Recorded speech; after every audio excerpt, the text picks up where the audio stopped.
En la cocina nos mostraron el porqué. Número uno, se aumentó la temperatura de las parrillas para la carne y se le agrega cebolla picadita. Número 3, el queso ya no se agrega más de heladera, se agrega a temperatura ambiente para que derrita mejor. Gracias. Se nota demasiado los cambios. Y a la hora de probar, primero probamos la de antes, que sí, es un clásico, no puede fallar. Pero al probar la de ahora se nota demasiado la diferencia. El pan tiene otro sabor. Buenas tardes La carne está para bien. todos. El cheddar está bien derretido. Buenas tardes, profe. ¿Cómo están? Yo los escucho por ahora, sin problema.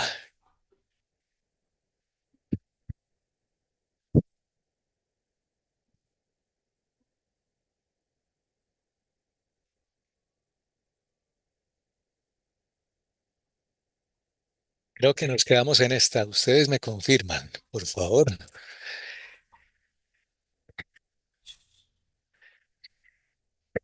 De verdad. Sí, profe. Excelente.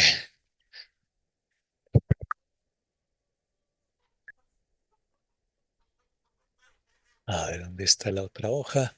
Aquí, bueno, la definición de espacio muestral, ¿se acuerdan?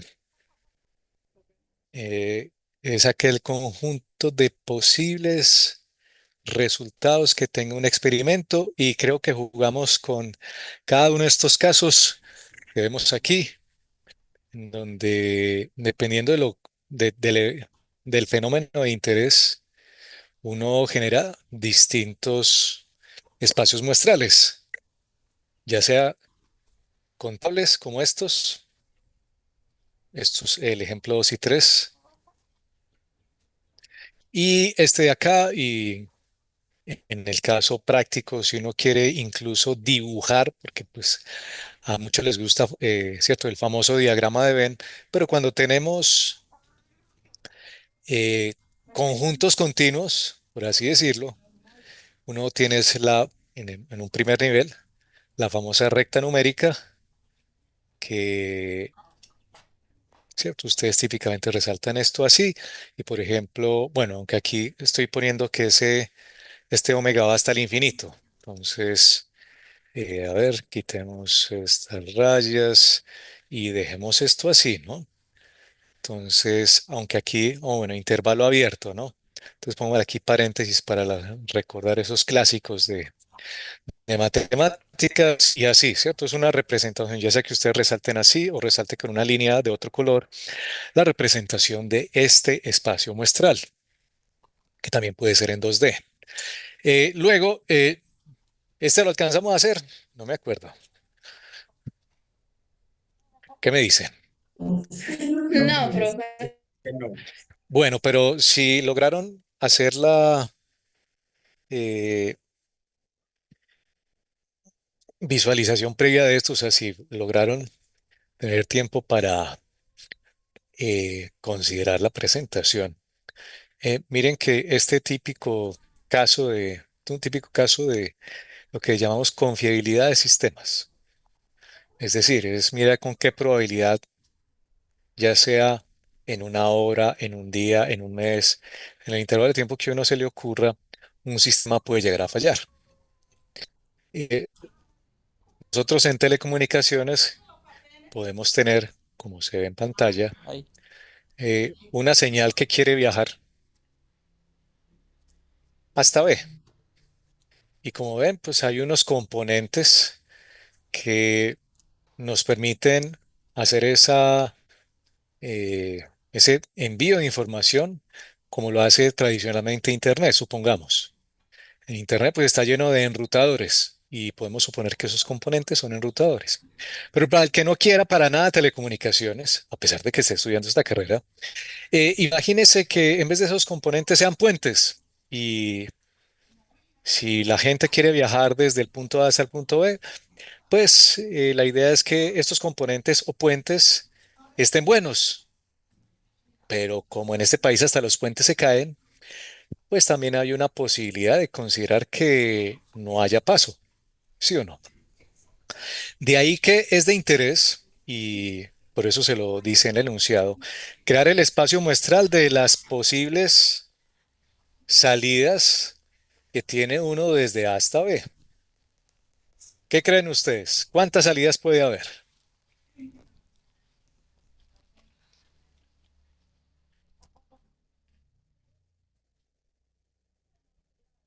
Pongan números en el chat. A ver, Dos. aleatorios. Bueno, pongamos dos. Listo. Bernardo dice que seis. Bueno, yo solamente máximo veo dos caminos disponibles. Vea, cuando me voy por aquí arriba o cuando voy por aquí abajo. Listo. Juan Manuel dice que uno. Sí. Profe, también cero. Y cero. Ahí está. Cuando ustedes armen cualquier espacio muestral, siempre se recomienda considerar tanto el mejor caso, que es generalmente el que todo el mundo dice, como el peor caso. El peor caso es cuando, ¿qué? Si ustedes tienen todos estos componentes malos, o por ejemplo estos dos, igual no hay paso, ¿verdad? O sea, hay cero caminos disponibles para llegar a B. Peor caso, el caso feliz, el que más o menos uno siempre considera rápidamente, es cuando si todos los componentes están buenos, hay dos caminos. Miren que esto nos está representando un conjunto de posibilidades o resultados de un experimento que es aleatorio. ¿Por qué? Porque los componentes fallan en cualquier instante del tiempo. Por lo tanto, si estamos registrando el funcionamiento del sistema por horas, entonces en ocasiones puede ser cero, que no haya comunicación, o en ocasiones puede ser uno, o puede ser dos, y así sucesivamente, ¿cierto? Los componentes fallan y no fallan cuando uno quiere, sino cuando a ellos se les da la gana. Al ser así, pues es un evento aleatorio. Vamos a tener más adelante formas de describir de forma detallada cada uno de los casos que estamos considerando aquí, miren, ¿cierto? Cuando tenemos que hay cero salidas, cuando tenemos que hay una salida, cuando tenemos que hay dos salidas, o sea, qué condiciones con respecto al funcionamiento del sistema y utilizando expresiones de álgebra de eventos nos permiten enumerar todos esos casos de forma particular. Y ya ustedes pueden generar un evento, por ejemplo, el evento A siendo subconjunto de este es, por ejemplo, el 1-2. El 1-2 traducido sería el evento en el que por lo menos hay una salida del sistema.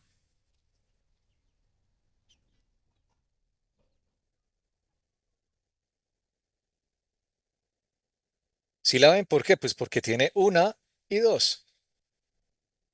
Miren que esto es un subconjunto de omega, el cual me está preguntando algo con respecto a los valores, ¿cierto? Por lo menos una salida, pues es seleccionar aquellos valores que cumplen con esa afirmación.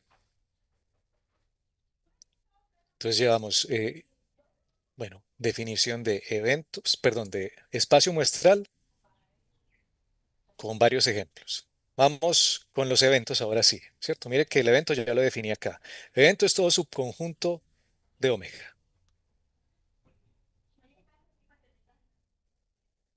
O el posible resultado, pregunta que uno le haga al experimento, dependiendo de lo que uno necesita. Hay unos eventos genéricos típicos en cualquier aplicación. Por ejemplo, este, sea el evento el mismo, o sea, el mismo conjunto original.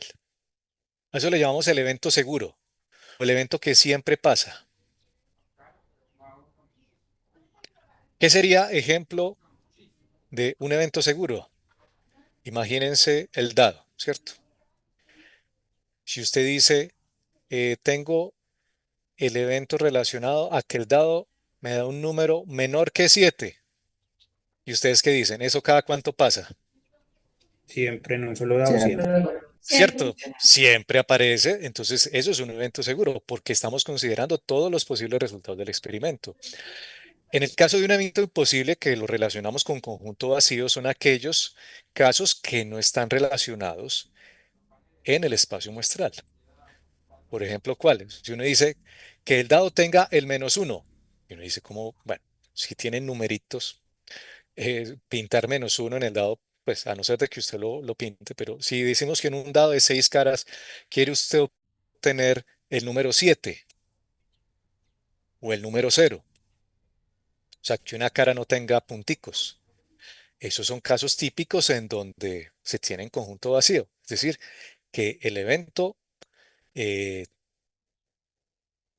no aparece, lo que decimos evento imposible o que no está. Cuando tenemos, por ejemplo, operaciones como esta de conjuntos que aquí son eventos, si dos eventos A y B tienen intersección vacía, le llamamos típicamente disjuntos. Es, digamos, una palabra clave que vamos a utilizar típicamente para representar, o sea, para decir cuando dos o más conjuntos tienen intersección vacía, que es equivalente a decir mutuamente excluyente. Eso se refiere a eventos que no pueden ocurrir al mismo tiempo.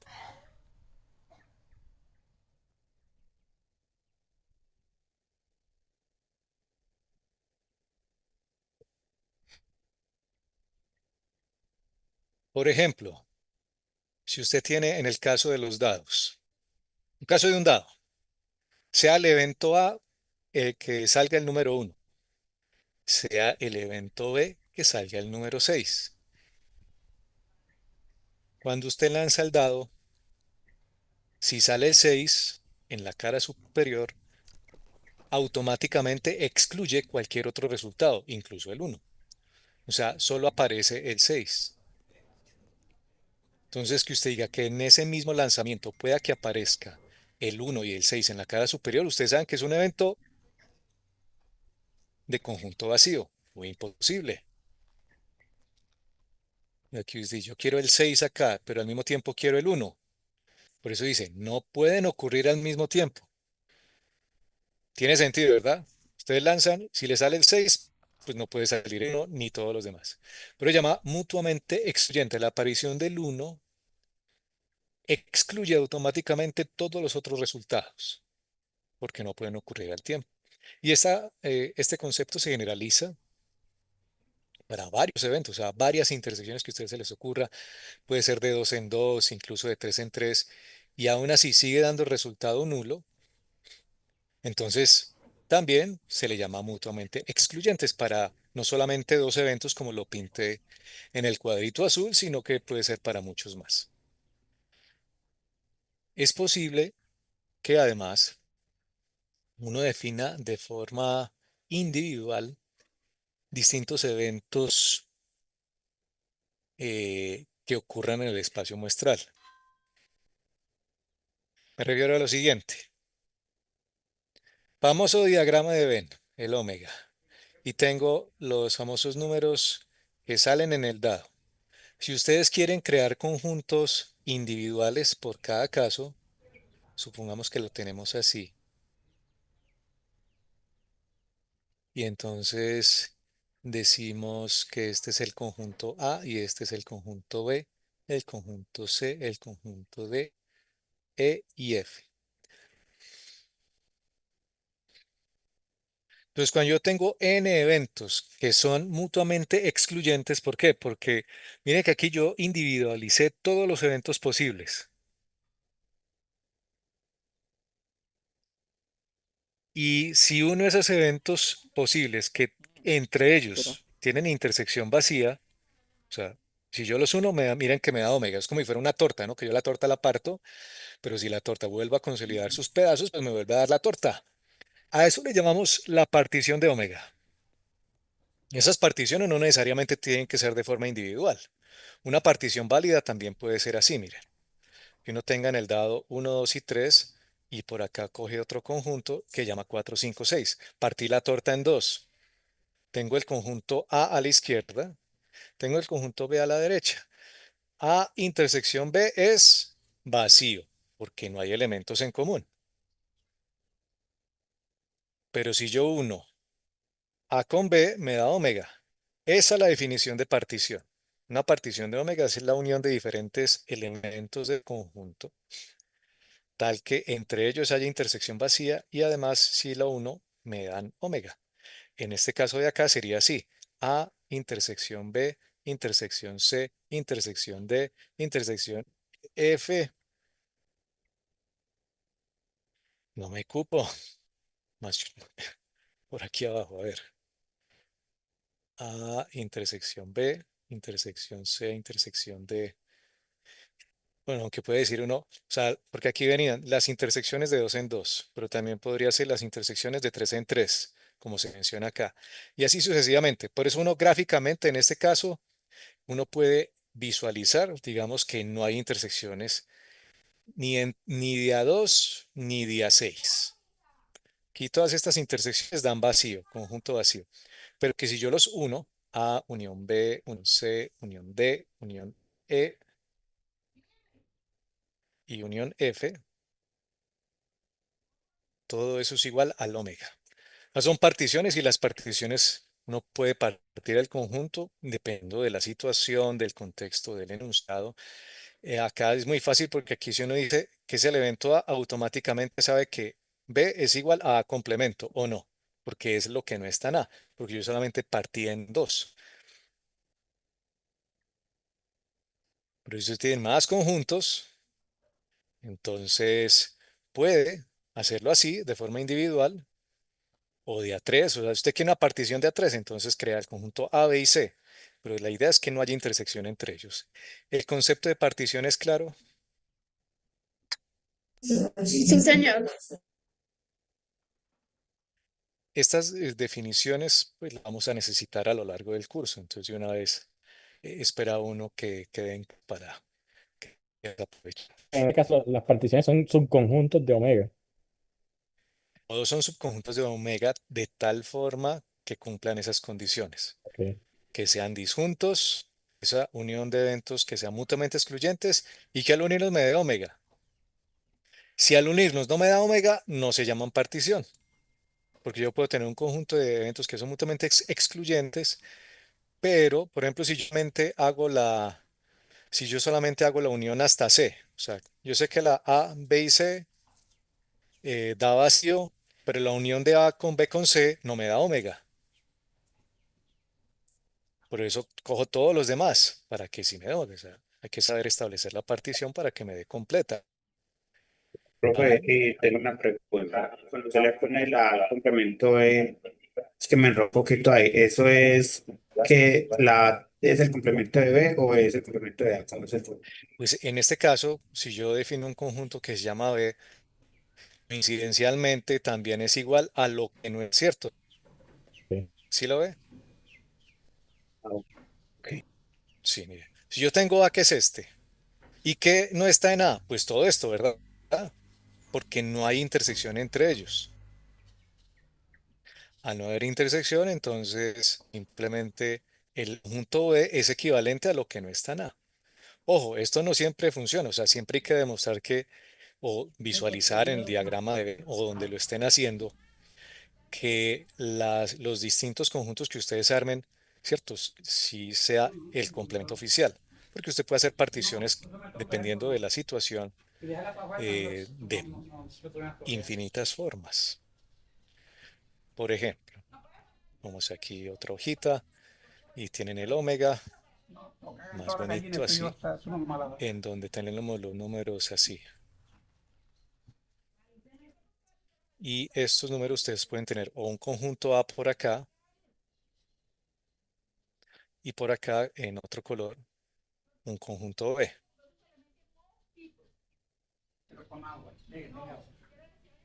¿Y ustedes qué dicen? ¿Hay o no hay intersección?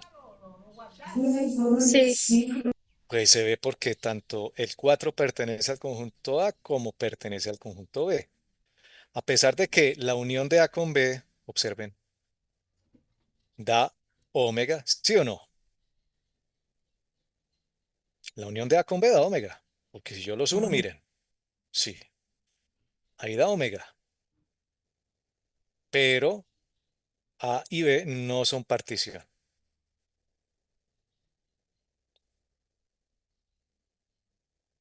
¿Por qué? Porque hay una intersección entre ellos. Miren que la definición de partición implica que los conjuntos en los cuales se parte el omega deben ser disjuntos, es decir, que no deben tener intersección. En este caso sí la tiene, ¿verdad? Entonces, estos dos ejemplos de arriba sí son partición. Partición de omega. Este y este. Una partición válida. Pero este de aquí no. No es una partición. La definición de partición siempre es muy útil. Kevin, adelante. Profe, un ejemplo para este caso podría ser, no sé, cuando lanza los dados dice que no pueden salir dos pares, pues dos números repetidos, puede ser una opción, ¿no? A ver, dos números. Aquí esto es solamente el ejemplo para un dado, ¿no? Pero por supuesto que uno puede hacer la ampliación para dos dados y el espacio muestral pues no sería tan chiquito como este. Más adelante vamos a ver un ejemplo con un par de dados tradicional para que vean pues la cantidad de casos posibles o posibles resultados que pueda tener el experimento. En el caso de la partición, desde que, o sea, hay que saber definir los eventos de tal forma que uno pueda comprobar que no hay intersección entre ellos. Entonces, si usted me dice que los números que sean repetidos, pues Sí, eso en o sea, realidad, a ver, yo le pregunto, o sea, porque yo entiendo, no sé si está errado, la intersección entre los dos podría verse como una condición, o sea, en este caso de que no salgan repetidos los números, sería la intersección entre los dos. pero estamos hablando de un concepto distinto, ¿no? Porque mire que usted se refiere a un caso muy particular, que es que estén repetidos o que no estén repetidos, ¿cierto? Si uno lo hace así, o sea, si uno dice del espacio muestral del lanzamiento de los dados, yo puedo hacer una partición donde los dados sean repetidos y otros que no sean repetidos. Una forma de visualizarlo, pues no muy chévere porque pues el diagrama quedaría un poco más grande, pero lo veríamos así, o sea, 2,2, ¿cierto? Que el dado uno salga 2 o 3,3 o 4,4, 1,1, 5,5. Uy, se me fue la mano, pensó distinto. 6,6.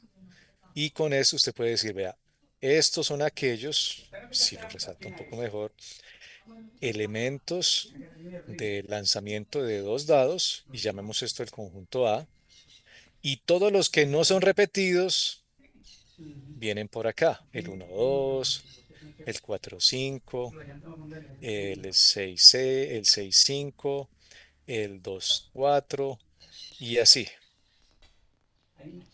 etc., ¿no? Porque ¿cuántos tengo que poner? ¿Quién se imagina? ¿Cuántos pares serían de posibilidades? 36. Son 36, correcto. Son solo 6 los que tienen valores iguales, ¿sí o no? Y ya los enumeré en el conjunto A. Pero usted dice que esto es una partición, entonces para que sea una partición, entonces tiene que decir, tengo A y su complemento para este caso. O sea, los que no tienen números repetidos. Este sí es partición. ¿Cuál? O sea, que tengo A y lo uno con A complemento, eso me da omega, ¿sí o no? O sea, lo rojo lo uno con lo negro, o sea, lo que está en A con lo que no está en A siempre me da omega, eso es automático. A esto entonces sí le llamamos, sí es partición. ¿Por qué? Pues porque A y A complemento no comparten nada, o sí comparten algo, ¿no?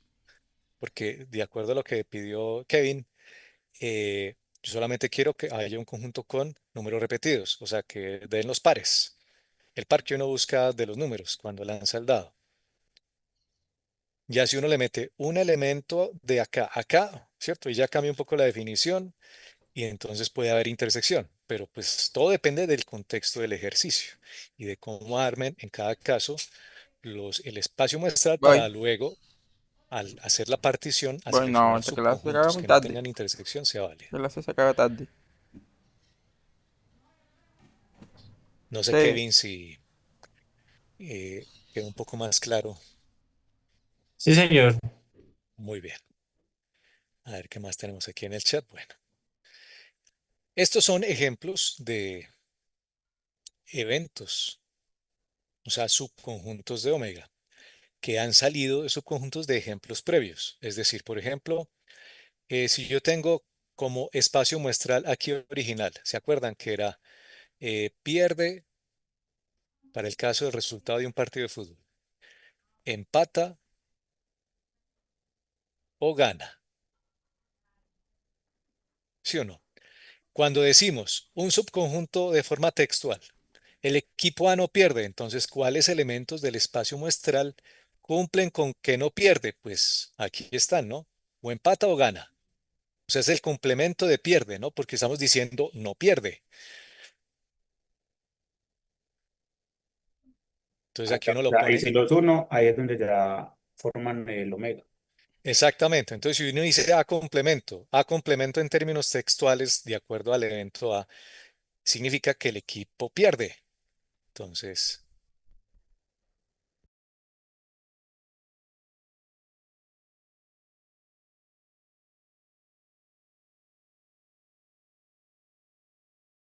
me da el omega, una partición. En el caso del punto B, supongamos el del sistema que vimos ahorita, observen, este es un evento. Yo quiero resaltar del omega aquellos casos en donde el sistema no tiene más de una salida. Mire que estamos hablando no tiene más de, o sea que es, si quiere traducirlo, el sistema tiene máximo una salida. Como dice máximo, entonces debe estar la igualdad, que es una salida, y de ahí para abajo, ninguna salida, que también lo podemos representar con los caminos disponibles. ¿Se acuerdan? Ahorita hicimos el ejemplo. Entonces, cuando dice máximo una salida, es que es uno, pero también de ahí para abajo. Entonces, para que se vayan acostumbrando que eh, en términos lingüísticos o textuales deben interpretar de forma adecuada cada uno de los subconjuntos o eventos a partir del omega para que sea claro. Porque si yo le digo, el sistema tiene una salida, entonces solamente es uno de los valores. Pero como le estoy diciendo, no tiene más de una salida. Entonces, estoy hablando de que eso es máximo una salida. Y máximo una salida, ese es un límite superior.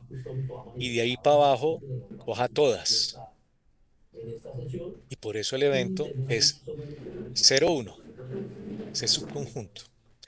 También para que ya se vayan familiarizando con los eventos en dos dimensiones, como este que tenemos aquí.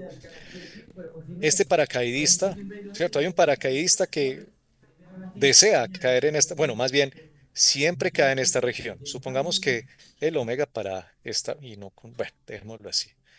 Aquí el omega es cada par ordenado, XY, cada punto infinitesimal en R2.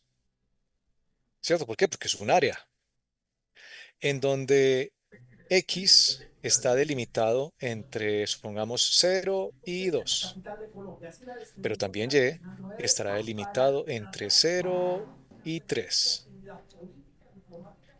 3. Y cierro aquí las llaves. Esa es la definición de omega si uno la quiere hacer de forma, ¿cierto? Para el caso continuo, es como lo más adecuado. O sea, este omega está representando todo este cuadradito que vemos aquí, ese plano cartesiano. Pero resulta que hay un evento. El evento es, me interesa el evento donde el paracaidista cae entre 1 y 1,5 kilómetros en X, pero no nos dice nada de Y. Pues, o sea, a veces incluso el enunciado puede llegar hasta acá. Como no nos dice nada de Y, nos toca asumir todos los Y posibles. Aquí hice la aclaración para cualquier Y. Pero ya ustedes se deben acostumbrar que si uno da una variable y no habla nada de la otra, es que debe considerar cualquier valor que pueda tener la otra. Entonces aquí el evento A, miren que a pesar de que está definido en una dimensión, porque dice que paracaidista puede caer entre 1 y 1,5 kilómetros, se asume implícitamente que también eso va unido para cualquier valor de cualquier valor de Y válido, o sea, entre 0 y 3. Y por eso, ven ustedes que, ¿cierto? Si es unidimensional la definición, pues simplemente sería aquí abajo la recta numérica en X en el intervalo entre 1 y 1,5. Pero como la definición del omega está en 2D, pues por supuesto tiene que tomar todos los valores posibles de y. O sea, termine de cuadrar todo porque este sí es el evento.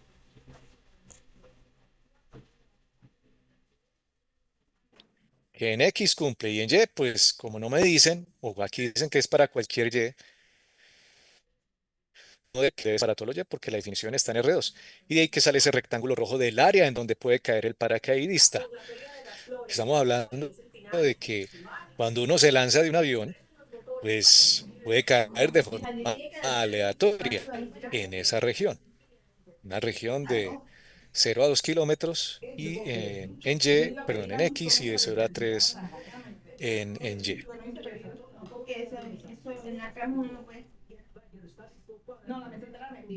Si es en una dimensión como en este caso, este ya lo había hecho ahorita, ¿no?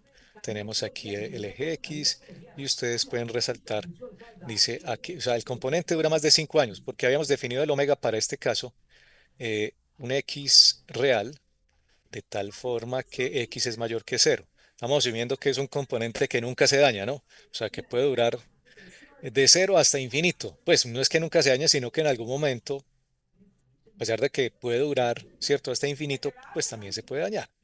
Entonces aquí uno pone, ubica el 0 y resalta el intervalo para el evento. El evento aquí sería, no, no era 0, perdón. Ay, me puse muchas rayas. Es 5. Por aquí está el 0 original. Y este sería el evento, para que lo dibujen. Así, miren. De 5 en adelante, o X mayor o igual que 5. Miren, traducción. Entonces, en este curso, todos los eventos que vamos a leer en los enunciados, hay que traducirlos, ya sea a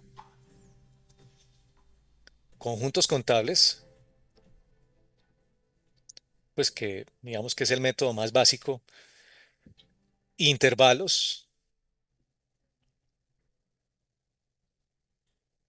que es una forma de expresar ya sea intervalos que tengan doble, o sea, desigualdades, ¿cierto?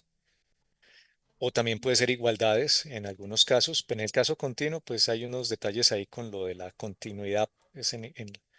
Pero cuando uno dice mayor o mayor o igual en continuo, pues ahí no va a haber diferencia. Pero si es en contables, y ahí la cosa cambia. Con eso se van, digamos, familiarizando con esos casos especiales. Miren que evento todo subconjunto de omega, el cual sale precisamente de lo que le queramos preguntar al modelo de probabilidad. Listo, subconjuntos. No sé si, bueno, y aquí ya tenemos entonces una lista que espero hayan podido revisar de cómo, digamos, tratar de traducir de forma general, genérica, lo que nos presentan los enunciados para luego utilizar operaciones entre eventos o álgebra de eventos para cada caso. Si nos dicen, ocurre el evento A, pues uno lo pone así, pero si me dicen, no, es que ocurre el evento B, o ocurre otra cosa, por ejemplo, ocurre el evento que sale 6 en el dado, pues usted le pone una letra y todo ese texto dice que se va a llamar A, o B, o C, la letra que le guste. Esto solamente para que concretemos, ¿cierto?, las distintas operaciones entre eventos que uno, bueno, ya sea solitas como estos. Por ejemplo, no ocurre el evento, y esto lo habíamos mirado con el partido de fútbol, pues es ponerle a complemento, ¿cierto? Negar la variable. Ocurre A1 o A2 o ambos. En este curso, y así como ocurre también en el de informática, tenemos la operación lógica o la OR, ¿se acuerdan? Espero que sí, ¿no? Sí, Que en Python creo que es la barrita, en lenguaje C la doble barra, bueno, ¿cierto? Hay unas operaciones, pero acá las vemos así, miren, la unión, la O es la unión. Cuando yo tengo esto es que puede ocurrir el primer evento o el segundo o ambos al tiempo. Ojo pues que esta O que utilizamos aquí en informática es la conocida como la O inclusiva, porque lingüísticamente a veces le preguntan a uno, ¿usted qué quiere tomar? ¿Tinto o gaseosa? ¿Y uno qué dice? Las dos. Para este caso sí, correcto. O sea, si es la O para este curso, usted se puede tomar las dos. Pero típicamente, pues la combinación de tinto con Uno solo. gaseosa, pues es como raro, ¿no? Generalmente uno pide uno de los dos. Y la idea es que usted se va a tomar alguno de los dos. A eso se le llama la O exclusiva, porque es solo uno de los dos que usted se va a tomar. En el caso práctico, usted puede decir, no, es que yo no quiero. No, la O exclusiva implica que usted se va a tomar alguna de las dos cosas, o toma tinto o toma gaseosa. Esas son las famosas tablas de verdad. ¿Se acuerdan qué son tablas de verdad? Miren, no sé si les tocó, pero pues espera uno que en alguna situación, porque recuerden, esta parte de las operaciones entre conjuntos tienen que ver con lógica proposicional, en donde oficialmente las variables que van a entrar a un operador, como ocurre en Informática 1, espero yo pues que lo hayan visto, empiezan con el famoso falso, falso, verdadero, falso, falso, verdadero y verdadero, verdadero, ¿sí o no? La O Sí. inclusiva implica aquí que esta es la única que sale falsa y acá observen que esto es verdadero, verdadero, verdadero. ¿De dónde se hace la definición? Mire, la definición o traducción para este curso es que ocurre a sub 1 o a sub 2. O sea, que ocurre mire, que fue verdadero y la unión es verdadera. Que fue verdadero para B y también fue verdadero. Pero si usted se tomó el tinto y la gaseosa, pues también es verdadero. Esa es la tabla de verdad que utilizamos aquí para la O inclusiva. Ojo, la O inclusiva es equivalente a la unión en los conjuntos. Listo. Estas tablas de verdad oficialmente no las manejamos dentro del curso, pues porque no son necesarias, pero cuando ustedes vean electrónica digital, ahí sí que las van a usar. Profe, Sí, dígame, qué pena. pregunte. Eso es que esta es la misma filosofía de que se tiene cuando resolvemos en cálculo las desigualdades. Vamos a llegar a un momento en donde también necesitaremos las desigualdades, ¿no? Como lo vimos aquí arriba, ¿ve? Tenemos desigualdades, pero no, ¿cómo decirlo? Pues que si necesitamos encontrar el conjunto solución para distintas desigualdades, pues oficialmente uno puede hacerlo, claro que sí, como en el diagrama de Venn, o las rectas numéricas, o espacios en dos dimensiones o áreas. Y ahí vamos a poder verificar cada una de estas operaciones lógicas con base en su conocimiento de las mismas. Y tampoco es que sean muchas, ¿no? Vean, complemento, unión, intersección, fin. Habrá otras operaciones lógicas, claro, está la O exclusiva, y cuando se presente, pues uno la puede construir a partir de estas que ya tenemos aquí mostradas. O sea, no se necesitan más. De pronto, incluso ustedes de operaciones de conjuntos encontrarán, por ejemplo, la diferencia entre conjuntos, ¿se acuerdan? Que es A menos B. Y también es una operación válida, equivalente acá a decir,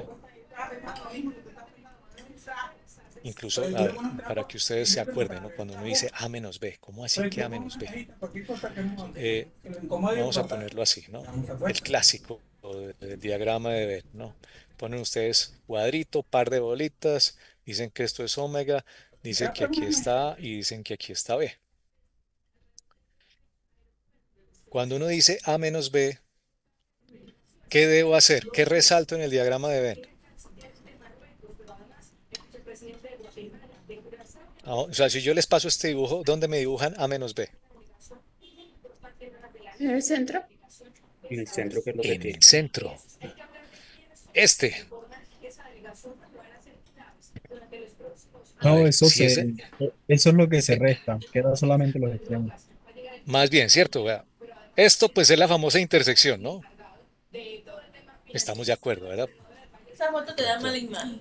¿Por qué la Sí. intersección? Porque es lo que hay en común entre los dos conjuntos. Entonces, por lo tanto, no puede ser la diferencia de conjuntos, pero casi. Entonces, Ah, a ver, esos son mire, los a ver, elementos que están en A pero no están en B, o sea, sería la parte correcto. izquierda. Sí, voy a resaltar entonces eso. Lo que está en A pero que no está en B. O sea que debe ser esto de aquí que estoy resaltando. ¿Sí lo ven? Tratar de borrar. Ah, sí. ¿Cierto que sí? Mire. A A, quítele lo que tiene en común con B. Miren, ahí está. O sea, entonces, ¿aquí qué será? Vea, la otra forma será, ¿es el conjunto A? Sí. Y le hago la intersección con lo que no está en B. ¿Qué es lo que no está en B? Lo que está resaltando. No, esto sí es lo que no está en B. Miren, voy a resaltar lo que no está en B. O sea, lo que está por fuera de B. ¿Sí lo ven? Que está por fuera, ¿no? Aquí se me descacha un poco por el manejo. Pero este que estoy poniendo aquí es B complemento. Lo que es naranja, lo que está por fuera de B. Ahora imagínense, lo que está por fuera de B, hagan la intersección con A.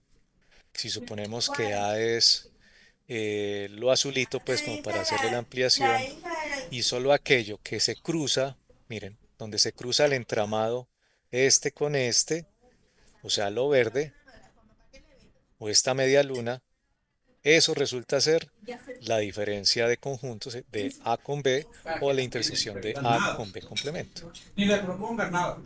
Entonces, en ocasiones vamos a utilizar la diferencia de conjuntos y en ocasiones vamos a utilizar la otra forma de visualizarlo, que es A intersección B complemento, porque es una igualdad, ¿no?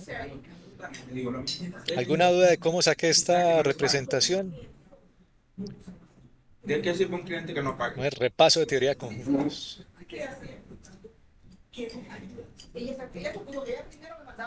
La intersección no creo que tenga que explicarla, Y ¿no? Nuri manda bien buena plata un man ahí. Ocurre A1 y A2. Pues traducción, o sea, cuando es O, pues es la unión. Cuando es I, ponga la intersección. ¿Cierto? Es representación de lo que tenemos en texto traducido a una operación de álgebra de eventos o operaciones entre eventos. Y las dos primeras, pues casi no tienen operaciones porque no están relacionados con otros conjuntos, pero los de ahí para abajo sí. O por ejemplo, el siguiente. Ocurre A1 y no ocurre A2, vea.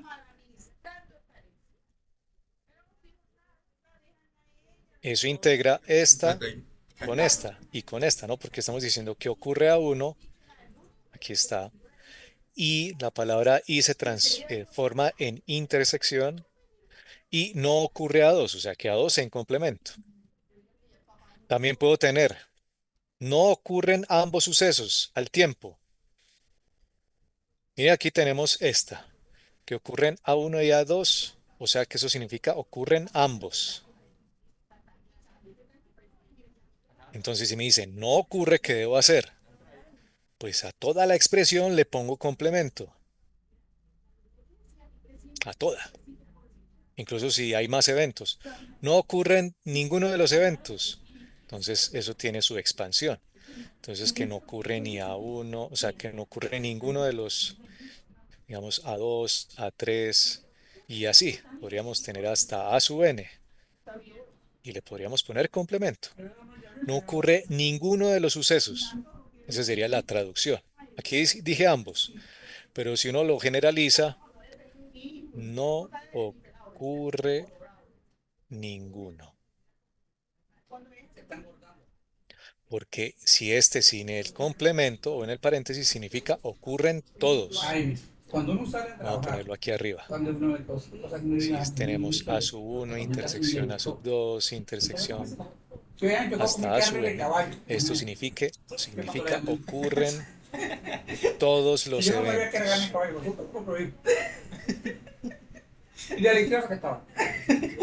Bueno, aquí dice no ocurre ninguno. Bueno, ocurren, ¿cierto? El complemento de que ocurren todos, ocurren ninguno. Pero como uno lo menciona lingüísticamente es ninguno ocurre o no ocurren ambos, ¿cierto? Vamos aquí, ninguno, que es el complemento de todos, ¿cierto? Más bien, para evitar las confusiones. Profe, Ninguno no habría, ocurre. no habría que decir ahí al mismo tiempo. No ocurren ambos sucesos al mismo tiempo. Sí, pues digamos que eso se acota, que oficialmente es, dependiendo de cómo sea el contexto del problema, al tiempo. Pero habrá ocasiones en donde los eventos pueden ocurrir uno después de otro. Entonces, habrá que definir quién ocurre primero y quién ocurre después, para saber si es cierto o no, o la validez. Pero si lo ponemos así como está acá, inicialmente es que no ocurren al tiempo, es decir, en el mismo instante de tiempo, como lo de los dados, ¿no? Que usted cuando lanza el dado, eh, usted sabe que solamente puede ocurrir uno de los números en la cara superior y nada más. Entonces, si uno trata de decir que todos ocurren al tiempo, pues no es posible, ¿cierto? Si uno dice que A1 es cuando sale el dado 1, A2 cuando sale el dado 2, y así, A sub 6 que sea cuando sale el dado número 6. Pero eso será vacío, ¿cierto? La respuesta será evento nulo. Pero en ocasiones no es vacío. Sí, que depende de que sean los conjuntos a sub 1, a sub 2 y así. Por ahora solamente estamos tratando de establecer una traducción. Traducción del enunciado que nos den a eventos. Operaciones entre eventos. Continuemos, a ver, ¿qué hay más por aquí? Bueno, si viene la generalización que ya había puesto aquí arriba. Miren. Ocurre al menos o como mínimo alguno de los eventos. Y miren cómo se traduce eso. Es la unión múltiple de los distintos eventos. Como mínimo, ¿no? O sea que puede ocurrir uno de esos, dos de esos, tres o todos.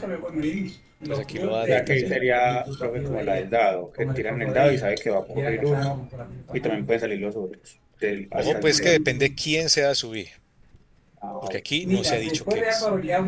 Sí, ya si usted me dice que a su I es cada uno de los lanzamientos del dado, entonces uno sí puede decir, bueno, puede ocurrir un 1, un 2, un 3, hasta un 6.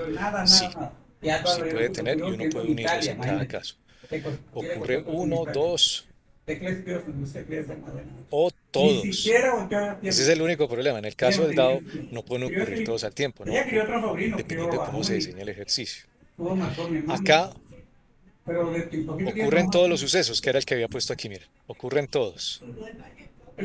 Es una, miren que estoy estableciendo una intersección múltiple para todo A sub I. Es decir, cuando lo pongo de esta forma, es equivalente a decir A sub 1, intersección A sub 2, intersección A sub 3, y así, hasta A sub n.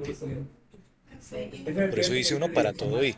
Supongamos que I, o la partición de los eventos, o los eventos que tengamos asociados, pues van desde 1 hasta n. Entonces, por eso se expande. Lo mismo con el caso de la unión. Es una unión que puede ser que arranca desde A sub 1 y con A sub 2 unido, y con A sub 3 y así, hasta A sub n. Estas son, digamos, las iniciales. Ya en términos de operaciones que vamos a usar en este curso, hay una que es muy práctica y que nos sirve pues como identidad en situaciones donde, por ejemplo, se presente esto, miren. O sea, acuérdense que a veces uno tiene operaciones que están entre paréntesis. Y esas operaciones entre paréntesis, cuando el complemento es para todos los eventos que están dentro de ese paréntesis, no es lo mismo que ponerle complemento a cada uno. Acuérdense de esto. Si yo les digo, en el caso tradicional, x más y al cuadrado, ¿cierto que eso es diferente a x cuadrado más y cuadrado? Sí, profe. Bueno, entonces ya nos pusimos de acuerdo que no es el machetazo de ponerle al cuadrado. No. Eso cuando tenemos, ¿cierto? Valores reales y una ecuación, bueno. Pero aquí estamos hablando es de lógica proposicional, o sea, teoría de conjuntos. Esa sé cómo la manejo para quitarla de ahí, en el caso en que la necesite quitar. O poner, porque el teorema de De Morgan Funciona para quitar o poner, dependiendo de la situación. Aquí está. O sea que en ese caso sería A1 unión A2. Sí, miren que esto, o sea, la norma para utilizar el teorema de Morgan siempre es, vea, podríamos describirlo en 3 pasos, porque acá, pues aquí ya está aplicado, ¿sí lo ven? Miren cómo quita el complemento de una unión múltiple, pero también aquí está abajo cómo quita el complemento de una intersección múltiple. Obviamente, el teorema de Morgan aplica cuando todos los símbolos u operadores son iguales, es decir, todos son uniones o todos son intersecciones. Y eso funciona, por supuesto, de aquí para allá como de allá para acá. Incluso funciona si no hay complemento. La regla es, teorema de Morgan no importa pues cuál es pues porque ustedes no se tienen que aprender esta fórmula así, no, los pasos son más fáciles. Vean. Primer paso, se dice complemente el paréntesis o lo que tenga, complemente todo, sea paréntesis o no tenga paréntesis. Segundo paso, complemente cada variable.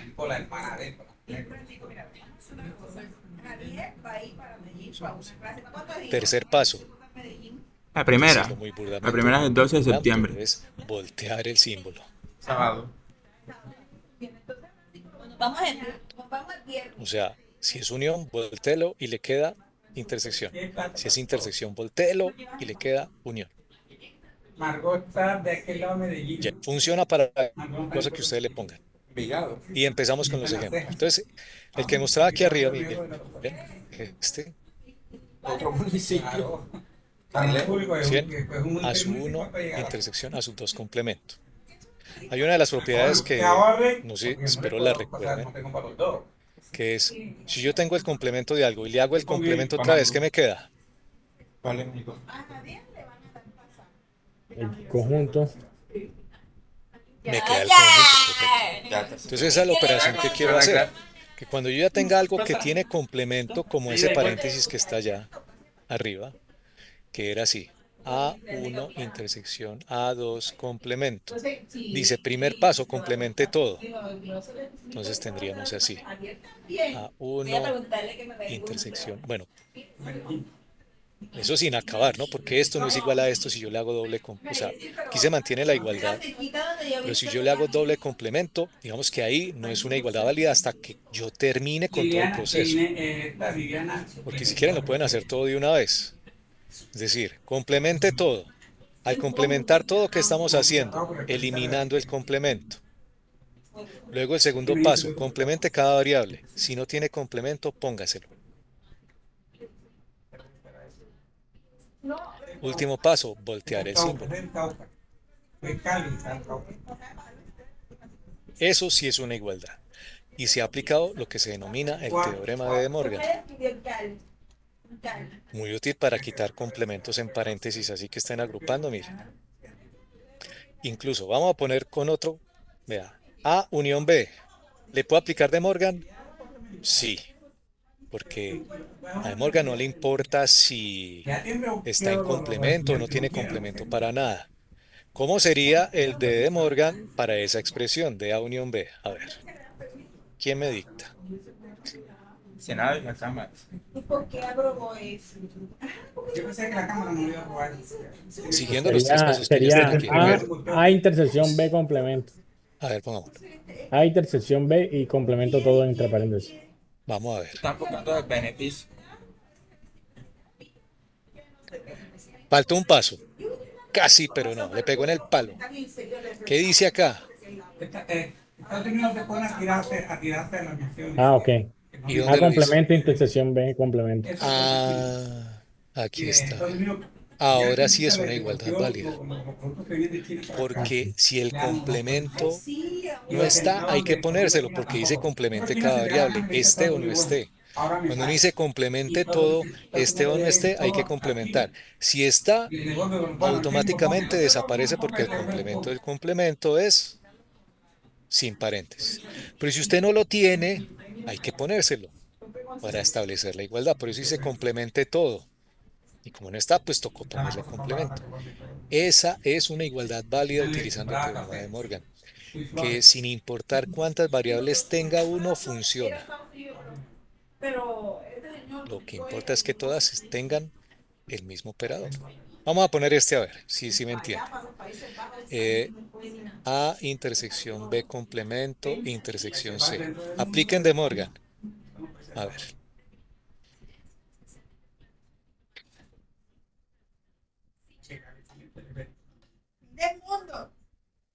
Ahí sería A A complemento, unión B solo. unión B, unión C complemento, todo en complemento. Así es. Esa es una igualdad válida al aplicar el teorema de Morgan a esta expresión. Es una identidad que si ustedes la quieren demostrar, pueden hacer el diagrama de Venn y verificar que la intersección de un conjunto A con un conjunto de complemento y con C es equivalente al complemento de esto. Sí. Cuando estén así de un desocupe impresionante, pueden hacer, ¿cierto? Coger dos conjuntos, ¿cierto? Para el caso más básico como lo tenemos aquí, y verificar gráficamente por diagrama de Venn que eso es cierto, ¿cierto? El teorema de Morgan. Bueno, con esto creo que ya lo aprendieron a aplicar o no, ya sea para poner complementos o para quitarlos, ¿cierto? Dependiendo de la expresión. Profe, sí, básicamente voltear todo, como decía usted, Casi sí poner todo es. al contrario y elevarlo al complemento. Bueno, elevar es digamos, algo temerario. Simplemente complemento todo como se menciona aquí, ¿cierto? Complemente todo. Si ya lo tiene, se quita el complemento. Si no lo tiene, hay que ponerse. Decir elevar en este contexto de operaciones lógicas no tiene sentido. Entonces, es mejor dejarlo Listo, profe, así, gracias. ¿cierto? En términos de lógica proposicional. Todas estas operaciones que les he mostrado, digamos que condensan la mayoría de posibilidades que nos vamos a encontrar en los enunciados. Vienen los enunciados que es en modo texto y usted traduce a una operación o a una expresión de álgebra de eventos. Saca subconjuntos de omega, ¿cierto? Todo esto son subconjuntos de omega. Dependerá pues de cuántos conjuntos tenga. No importa si es en una, ¿cierto? Si son conjuntos contables o si son áreas o si son volúmenes. Todo esto funciona sin importar el contexto, ¿cierto? Estas operaciones son válidas. Ahora, ¿cierto? Con el fin de, digamos, fusionar los conceptos de conjuntos, subconjuntos, omegas, ¿cierto? En algo que podamos integrar para pasar a la siguiente definición, que es la medida de probabilidad, está el concepto de sigma álgebra. Bueno, el hecho de que se llame álgebra, pues es porque involucra operaciones de álgebra de eventos para esta definición que es en realidad, digamos, práctica para que uno pueda tener o saber si los conjuntos que uno genera son sigma álgebra válidos para luego calcularle una medida de probabilidad. Entonces, una sigma álgebra es una colección F de posibles subconjuntos de omega, ¿cierto? Que satisface lo siguiente, ¿verdad? Que primero que esa colección de subconjuntos obviamente debe pertenecer a omega. Pues si no pertenece, pues de ahí se pierde el primer criterio. Si tenemos un conjunto A que pertenece a esa colección de subconjuntos, entonces se supone que A complemento también pertenecerá a esa colección de subconjuntos válidos. Tercera definición. Yo tengo no solamente A, sino que tengo un montón. ¿Y montón por qué? Pues porque tengo desde 1 hasta infinito colecciones de conjuntos numerables que son en F. Esa unión de conjuntos numerables en F, pues también va a pertenecer al F original. Bueno, ¿y eso para qué? Bueno, aquí les voy a presentar un sigma álgebra válido. Supongamos que el omega es este. Listo. Lanzamiento de un dado. Una sigma álgebra posible para este caso es, vea, yo tengo un F que está definido por el conjunto vacío, los valores impares, los valores pares y un omega. Todos esos, digamos, colección de subconjuntos de omega satisfacen todo esto. Que el omega debe estar dentro de F. Ahí está, ¿sí o no? Pertenece a. Que cualquier conjunto A que yo defina debe estar el subconjunto de A también definido. Aquí tenemos, por ejemplo, los impares, que ese sería el conjunto A, y tenemos como A complemento los pares. Válido. Otro conjunto válido, que si uno tiene que A es vacío, entonces estará A complemento, que es el omega. ¿Cierto? El complemento de vacío es pues todos los demás. O sea, omega. Y también además dice que si yo tengo una colección de conjuntos numerables de F, entonces la unión de todos ellos también pertenece a F. Miren que este es un A sub 1, este sería un A sub 2, este sería un A sub 3 y este sería un A sub 4. Que si ustedes entonces los unen, A unión 3, A sub 1, A sub 2, A sub 3 unidos, pues forman F, ¿cierto? Esa sigma álgebra o esa colección de conjuntos que son válidos. Uno dice, pero es que la mayoría de conjuntos que hemos visto en realidad pues cumplen con la definición de sigma álgebra. Y sí, en realidad es muy raro, pero hay, o sea, así son los matemáticos, ¿no? Ellos definen unas formas de representar unas premisas, de representar los conjuntos, y por allá se rebuscan de forma rara una sigma álgebra que no cumple, ¿cierto? Perdón, una colección de subconjuntos que no cumplen la definición de sigma álgebra. Me dice, pero en la mayoría de problemas, por no decir todos, que utilizamos en este curso de probabilidad, pues la definición de sigma álgebra se sostiene, o sea, siempre va a poder utilizar ese conjunto numerable para comprobar que cualquiera de los conjuntos que sea tiene su complemento y la colección o la unión es válida para la definición. Aquí incluso hay una extensión de lo que se llama el álgebra de Borel, porque esta es para conjuntos que son contables. ¿Por qué? Porque los puedo contar con los dedos, ¿o no? ¿Cierto? Ahí están, ¿cierto? Lo enumerar. Mientras que hay una expansión de la definición que tenemos aquí arriba, pero para intervalos. Es decir, un sigma álgebra de Borel contiene conjuntos como intervalos cerrados, semiabiertos o semirrectas, o semiáreas o áreas, bueno, abiertos, cerrados, etcétera. Que si ustedes los unen, les forma un álgebra de Borel. O sea, por ejemplo, aquí estamos considerando un intervalo abierto, aquí un intervalo cerrado, aquí un conjunto que tiene cerrado abierto y aquí un cerrado, abierto cerrado y cerrado abierto. Y todos esos pertenecen a una sigma álgebra de Borel, pero en los reales. ¿Cierto? Esa R significa reales, ¿no? Por si no se acordaban.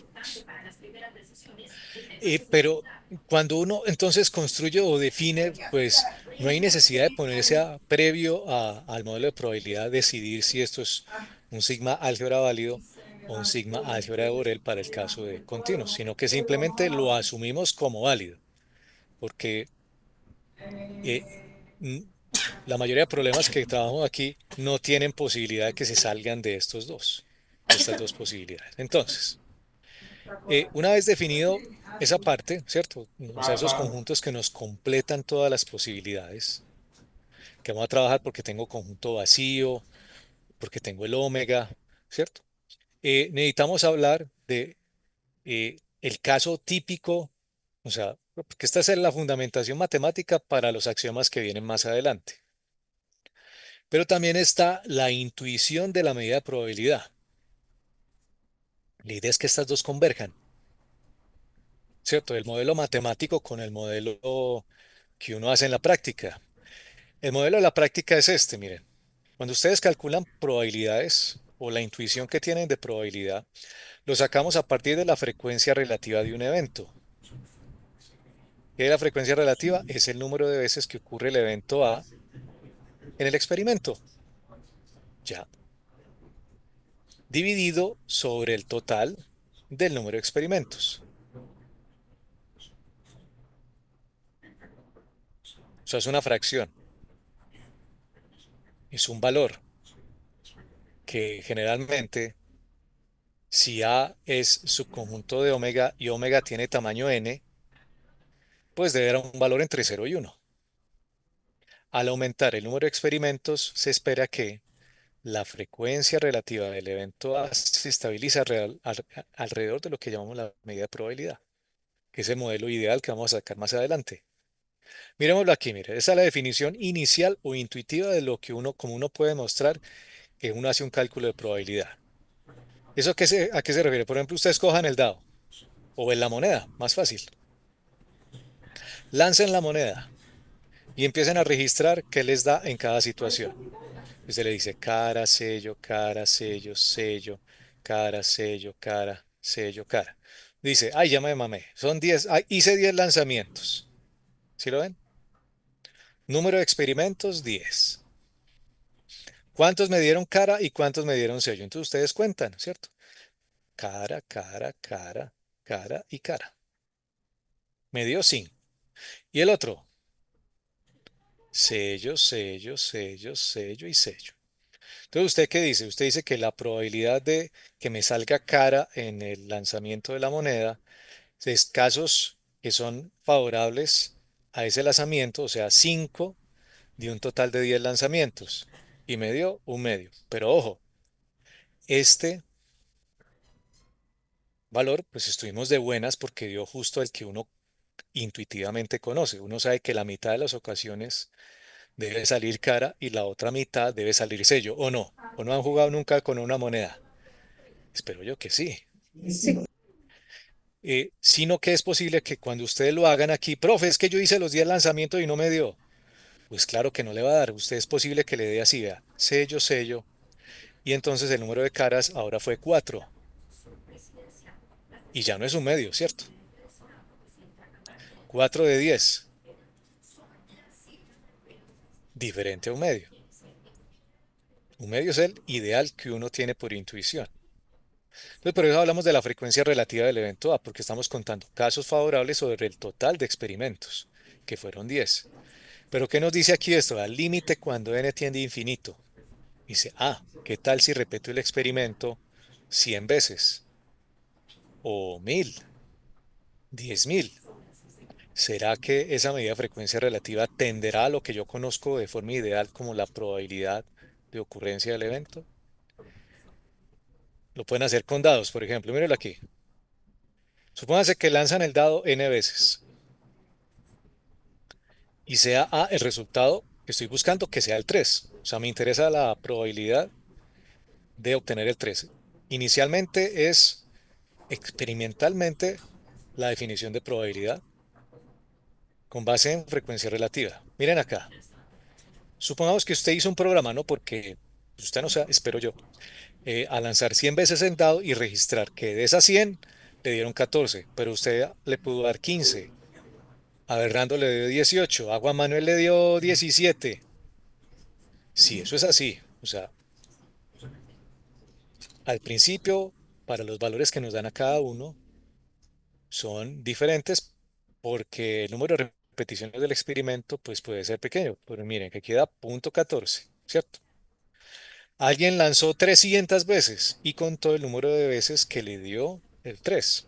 O sea, 51 de 300, .17, pero a otro le pudo dar 53 o 60 o 48. Sí, no pasa nada, ¿cierto? Es un resultado válido. Pero miren qué pasa cuando el n tiende a infinito. ¿Qué ven ustedes? Se estabiliza a un valor. ¿Cuál sería el valor ahí oficial? ¿Ustedes qué creen? Si es en fraccionario.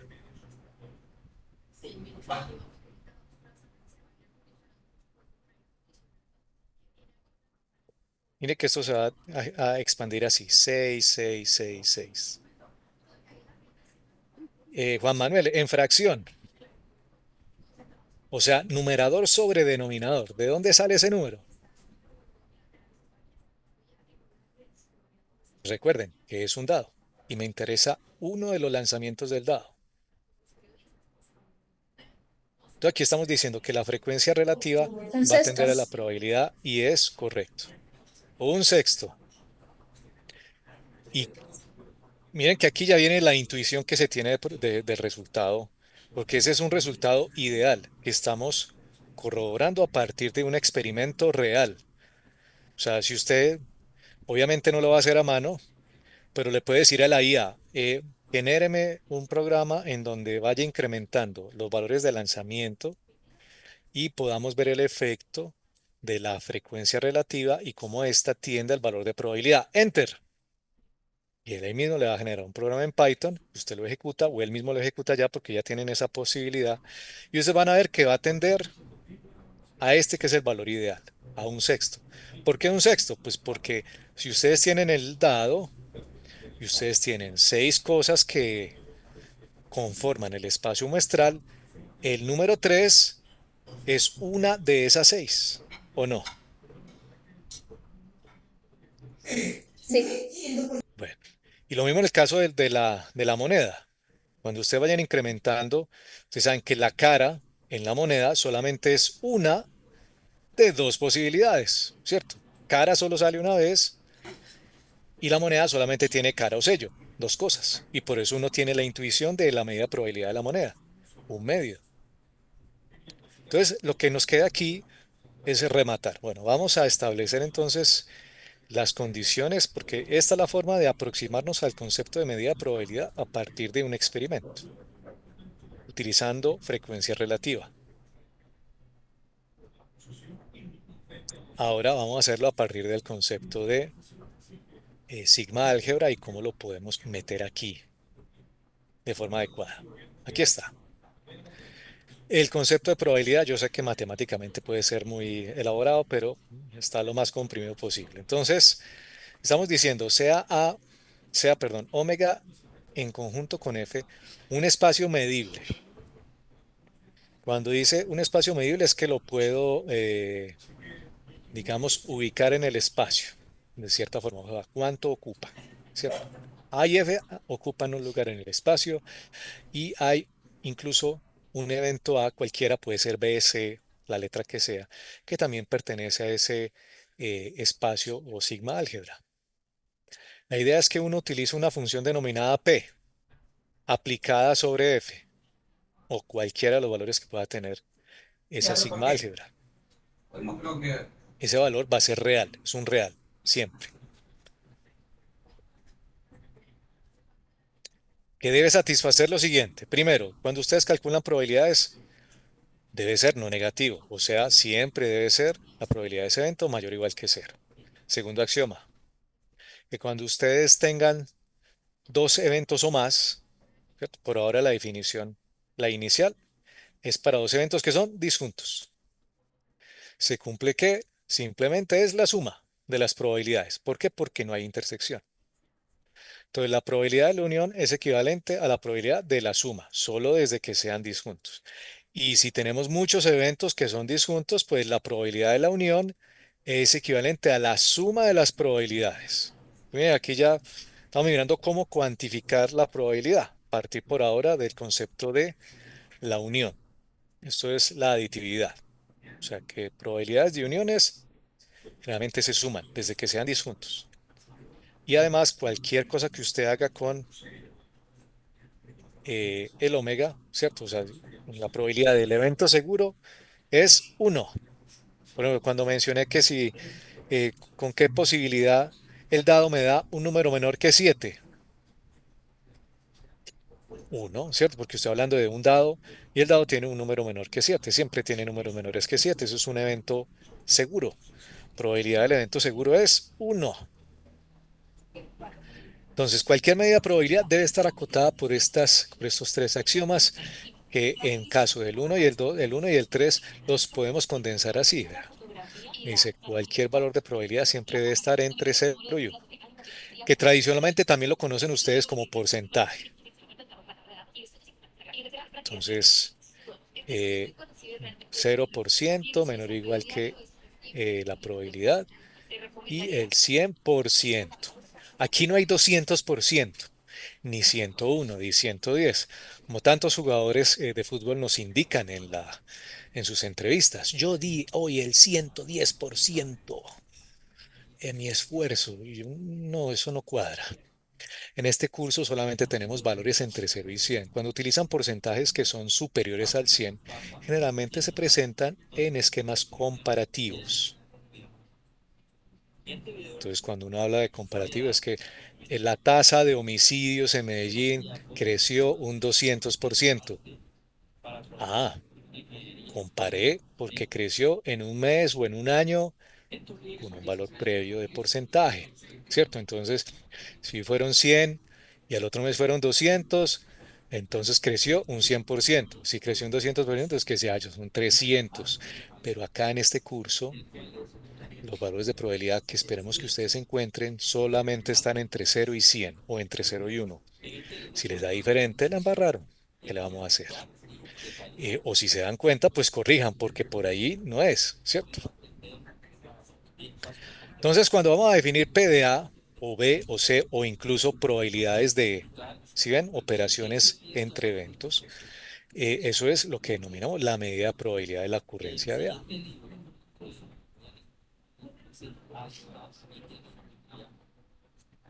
Nos falta cerrar entonces esta parte para hacer el cálculo de probabilidades ya formal con las propiedades.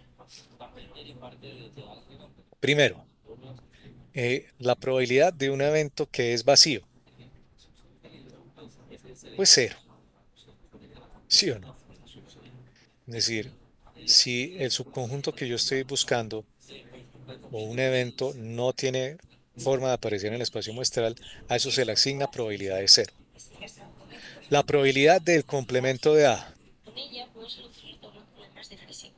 Si me piden probabilidad de A complemento, eso es equivalente a 1 menos P de A. ¿Eso de dónde sale? Sale de la definición original, incluso de teoría de conjuntos, que nos dice, vea, ¿qué es A complemento? A complemento es lo que hay en omega restándole A, ¿o no? ¿Sí o no? Y luego, miren acá, normalización que nos dice que la probabilidad de omega es 1. Entonces esto aquí es igual a la probabilidad de omega menos la probabilidad del evento A. Y la probabilidad de omega es 1, ¿verdad? Aquí, entonces es 1 menos la probabilidad del evento sin complemento. Probabilidad de la unión. Ojo, entonces aquí ya empiezan ustedes a recordar el clásico, porque de forma general, la probabilidad de la unión viene definida por lo que se denomina el principio de inclusión-exclusión. ¿Se acuerdan? Bueno, yo creo que se acuerdan si lo pongo visual. Miren que cuando ustedes unen A con B, si hay unos elementos aquí atravesados, ¿sí los ven? Al unir A con B y uno dice lo que está en A y lo que está en B, en algún momento estoy sumando más de la cuenta porque tienen intersección. Entonces lo que hace uno es restar la intersección. En el caso en que haya intersección. Porque aquí arriba, como les dije, si A y B son disjuntos, es decir, no hay intersección, entonces para ese caso, ustedes tienen diagrama de Venn y tienen dos conjuntos que no tienen intersección, pues entonces la unión de los dos es simplemente pues porque la intersección no hay, es vacía y la probabilidad de vacío, como lo puse acá, es cero, entonces simplemente la suma de las dos. De igual forma, ustedes van a tener, esto se llama el principio de inclusión-exclusión aplicado al cálculo de probabilidades.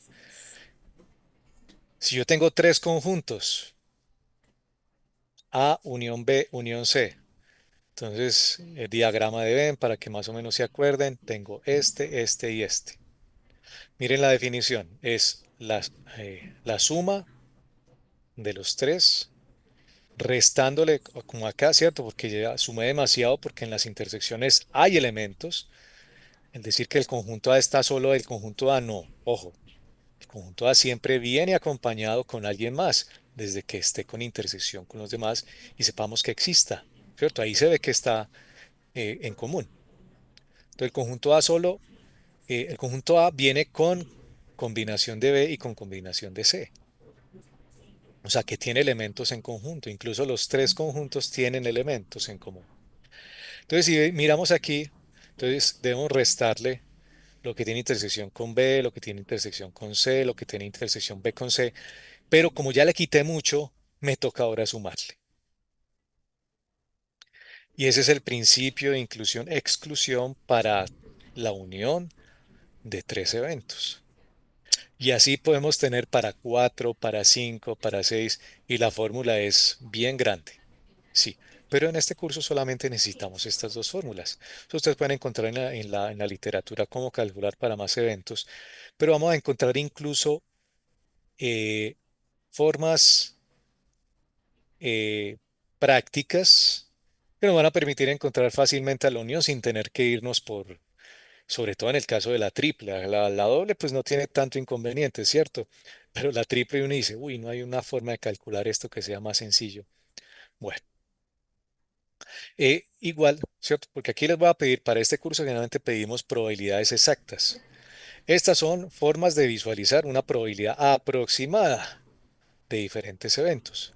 Es decir, que la probabilidad de la unión de múltiples eventos debe ser por lo menos, ¿cierto? O como mínimo, bueno, o máximo más bien, la suma de las probabilidades de los eventos individuales.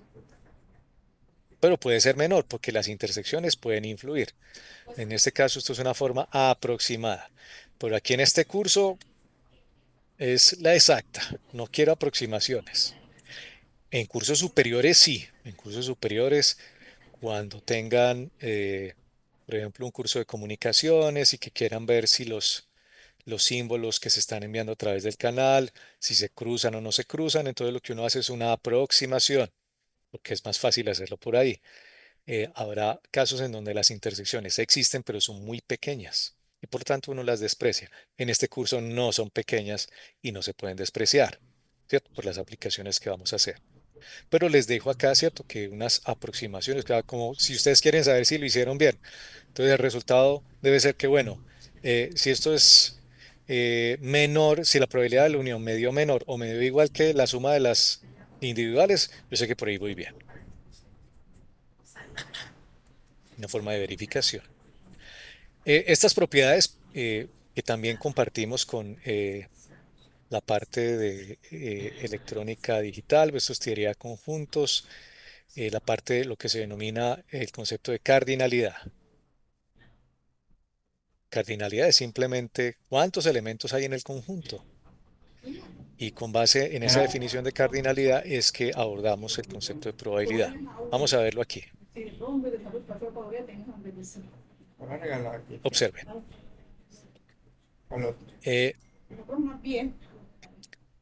La medida de probabilidad que uno conoce típicamente, o la que más ha usado en la vida,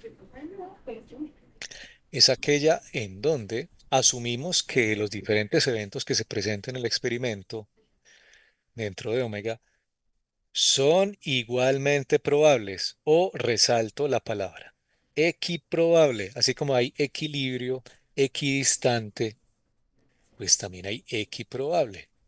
O sea que todos los valores de los eventos, de probabilidad de los eventos, tienen igual probabilidad de ocurrencia. A eso lo llamamos la ley de probabilidad uniforme discreta.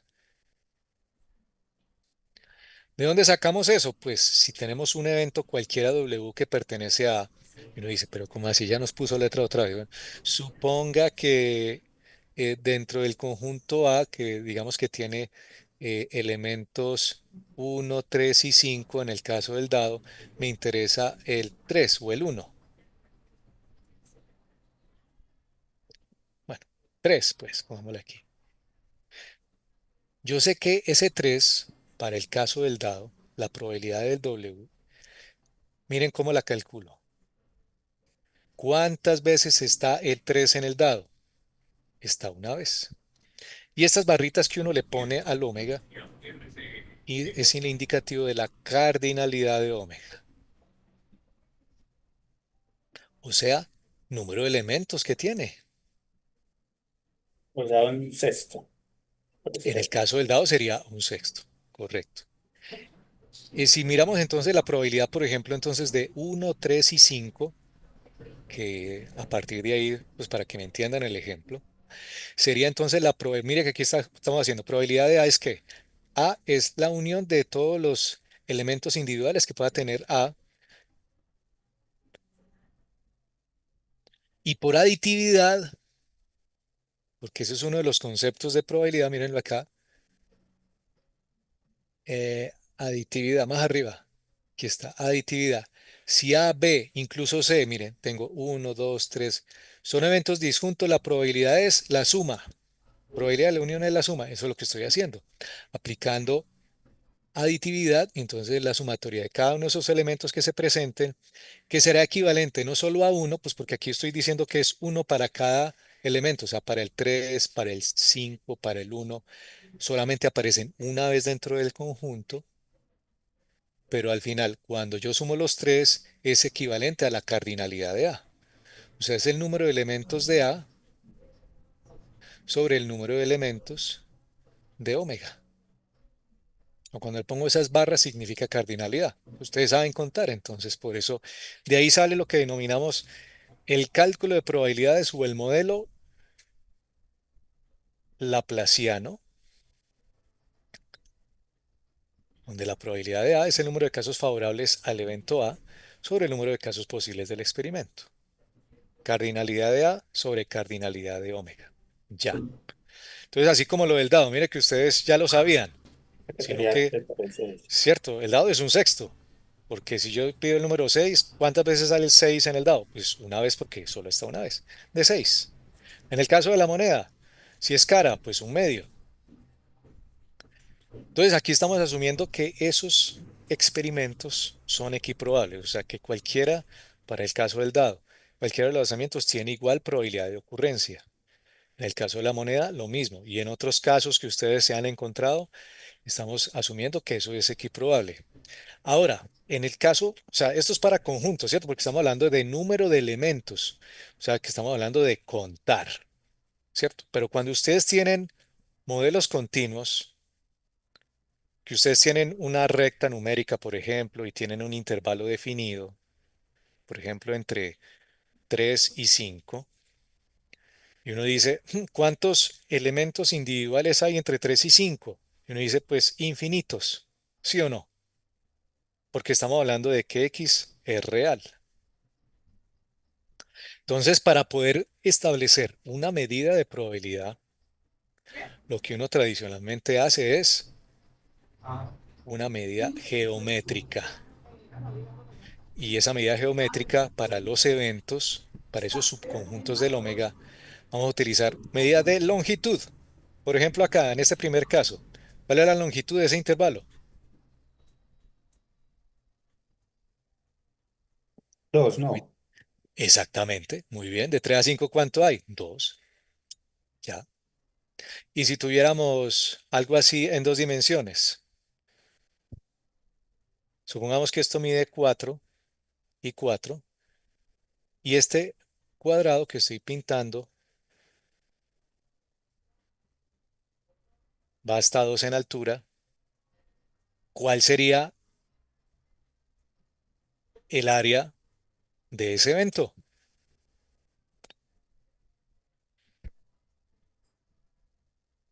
4. 4, ¿cierto? Porque tiene base 2 por altura 2, 4. Entonces ahí vamos a utilizar entonces medidas geométricas para esos casos en donde tenemos modelos continuos y que son también equiprobables en su generación. Por ejemplo, podríamos decir, vea, en el caso de la izquierda aquí, es como si usted jugara al tiro al blanco entre 3 y 5, ¿cierto? Que usted lanza un dardo y donde le caiga tiene igual probabilidad de ocurrencia. Listo.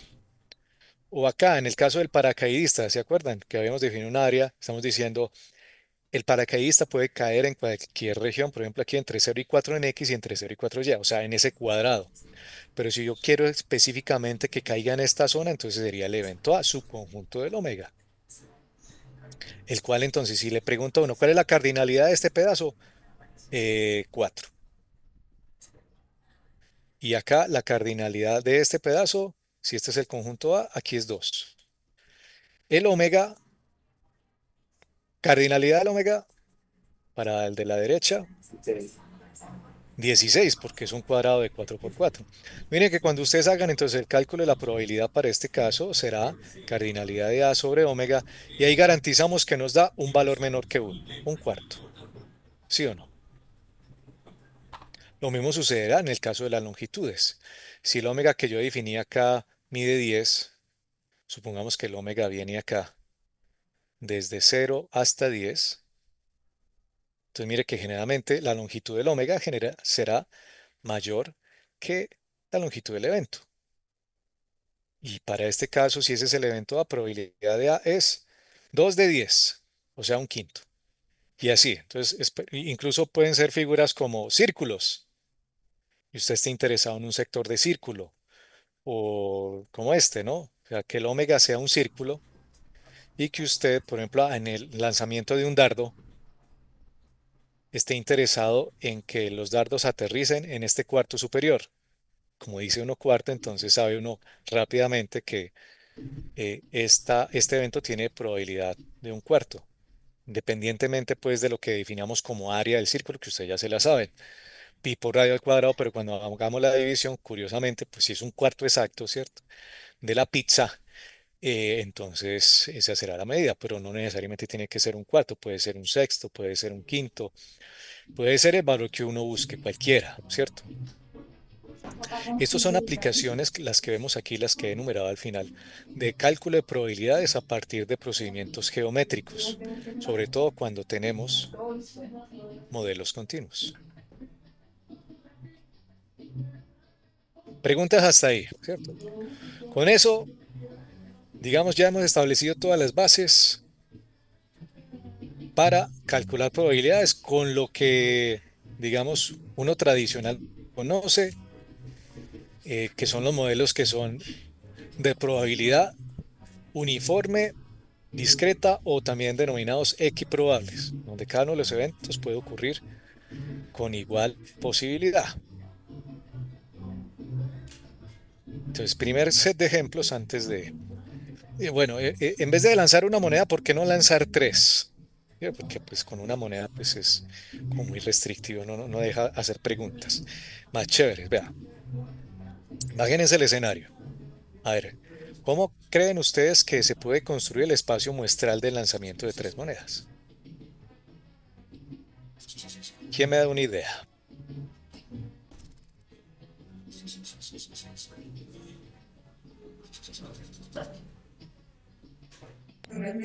Número de casos favorables, A vendría siendo 3. ¿Qué estamos preguntando? ¿No? O sea, porque estamos teniendo tres monedas, pero cada moneda tiene ¿qué? 3 caras Cara y y 3 sello. sellos. Eso, entonces, por ejemplo, ahí Luis Dos Guillermo valores creo. posibles. Entonces Cada hay que moneda. armar, 3 caras, 3 sellos. Después una cara, 2 sellos. 2 caras, un... Entonces, miren, tres caras. ¿Por qué? Pues porque se lanzan tres monedas. Y uno de los, o sea, porque ¿qué es un espacio muestral? Es aquel en donde usted debe enumerar todos los resultados posibles del experimento. Y como Ricardo lo está poniendo ahí en el chat, y yo empecé también, viene así.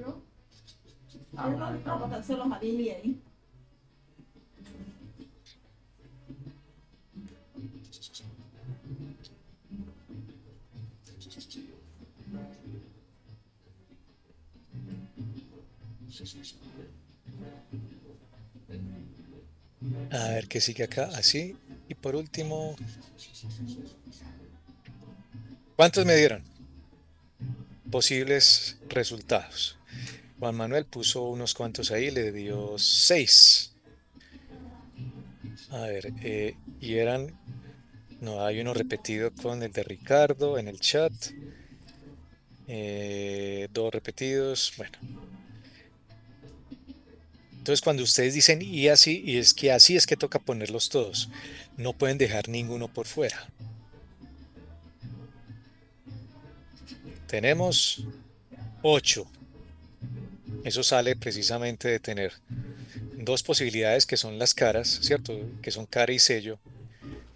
Y a la 3. ¿Por qué? Porque son 3 veces en las que los consideramos.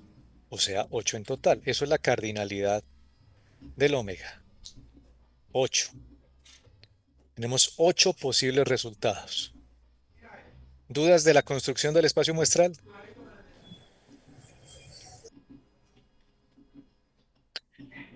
Ahora, con base en el punto B, observen que dice, determine la probabilidad de que se obtengan dos caras. Entonces, ¿ustedes qué hacen? Obtener dos caras. Y a eso le llaman el evento, la letra que quieran, A.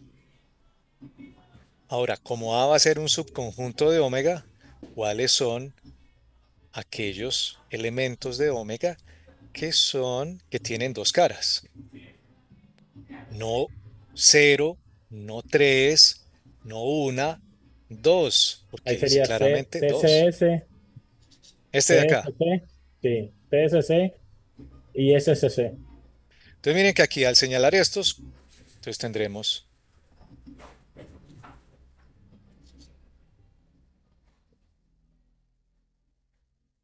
listo, miren Ahí que haría 3/8 entonces.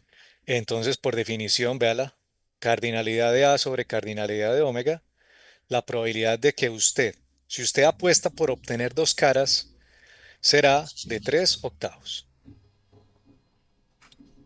Pero si en el punto C dice, determina la probabilidad de obtener al menos dos sellos, entonces supongamos que ese es el evento B. Y resaltamos aquellos casos en donde hay dos sellos. Entonces aquí está, vea, sello, sello. Este de acá, este de acá. Y como dice al menos dos, pues este también entra o no. Siempre es eso también. Sí. Porque puede ser dos o más. Traducción, vea, dos o más. Porque dice al Pero menos tiene dos. que Es como cuando garantizar usted el le dice, mínimo. Deme al menos 4.000 para el pasaje". Usted le pueden dar Si cinco la, la mil, liga gol, 10.000, claro, por supuesto. Por eso usted pide dos o más, deme cuatro, deme por lo menos 4.000. Entonces le doy 10.000, pues. Pero usted dice, deme 4.000, le dan 4.000. ¿Sí o no? Entonces, miren que acá tendríamos cara, sello, sello, sello, cara, sello, porque cumple con el evento. eh, sello, sello, cara. Y por último, el triple sello. ¿Por qué? Porque me dijeron que al menos dos. De ahí que la probabilidad de ese evento B sea 4/8, o sea, un medio. Entonces, si usted va a apostar, ¿a quién le apuesta? ¿A cuál de los dos? ¿Al B o al C? al B, Claro, miren que a partir de eso es que obtenemos información. ¿Qué evento es más probable? ¿4/8 o 3/8? Ahí está. Y así es como toman decisiones para lo del casino, para las apuestas, ¿cierto? Porque usted debe tener en cuenta, ¿cierto? Considerar los casos favorables sobre los casos posibles y tomar decisión a partir de, bueno, ¿qué es más probable que me salga a mí? Vea, aquí apostar al evento C es más favorable. ¿Cómo lo vieron? Sencillo, ¿no? pero yo no lo he visto desde ese punto, claro. Entonces, El problema es que cuando los experimentos tienen muchos eventos, entonces ya hacerlo así a mano, como le estamos haciendo así a coquito, pues ya no es tan fácil porque son demasiados eventos a considerar. Entonces, por eso ya cuando vayamos al final del módulo, ahí hablaremos de las técnicas de conteo que nos va a permitir contar cosas y que son muchas para facilitar el proceso de cálculo, porque miren que aquí estamos hablando de número de casos y número de casos significa contar, saber contar. Y así es como se apuesta, ¿cierto? Tomando decisiones informadas. Dice que es más probable y entonces a partir de eso toma unos casos favorables, lo mira y dice, ah, bueno, listo. Entonces con esto, si usted dice, yo apuesto a que me salen dos caras y no, yo apuesto que me sale una en los tres lanzamientos, calculen y miren, entonces para que se lo propongan a alguien, ¿cierto? A mí me salen dos caras, ojo, dos, ¿cierto? Porque aquí dice dos exactas y aquí en el de abajo dice al menos dos sellos. En términos prácticos, uno diría, ¿cierto? Si uno no tiene experiencia pues en el manejo de esto, uno diría, pues debe ser más probable el de dos sellos, ¿no? Pero como dice, al menos dos, ¿cierto? Ahí está la palabra clave. Porque si le dejamos igual, ¿cierto? Con dos sellos, pues la probabilidad es la misma. Porque si es caro sello, pues no tiene diferencia. Pero como decimos, al menos dos sellos, ahí estamos ganando. Porque se incluyó el 3.